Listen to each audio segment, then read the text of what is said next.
one thing I wanted to go over, and just for kind of a general refresher for a lot of people that are newer to the program, newer to credit stacking. You guys you're on your journey right now. You're trying to get approved for high limit cards, etc. The most important thing on getting ideal limits and ideal approvals with these business credit cards is by just optimizing your personal credit report.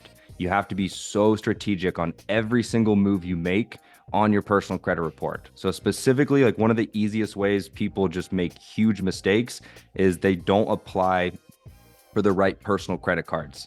If you're someone that only has one or two personal credit cards, maybe your limits are low, you need to be so strategic about the cards that you're applying for to make your profile look as attractive to the lenders as possible. You want to get personal credit cards that are going to give you high limits, and you want to get personal credit cards at the top banks because those accounts look better on your profile and you can build a relationship with that bank by getting that personal credit card. So by the time you get the business credit card, they're going to trust you a lot more. They're going to make it easier to get approved, and they're going to make it easier to get a very good limit. Right now, to be honest, like I've actually never seen Chase to be this good with giving out limits right now. I've helped several people recently get 75K approvals. And actually the other day, I helped someone get a total of $150,000 at Chase on two back-to-back $75,000 cards. That was the first time I've actually ever seen that been done, and certainly the first time I've ever been a part of it. So just incredible to see.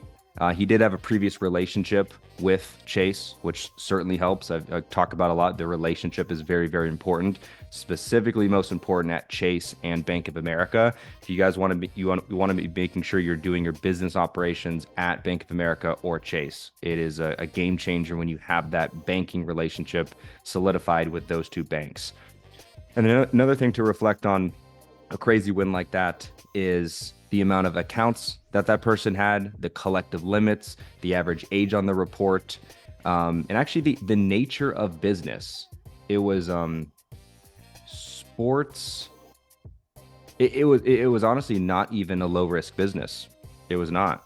So that just goes to show you you can still get very high limits on not low risk businesses. But when we look at the average age that he had on his profile, it was above 5 years on average, which is important.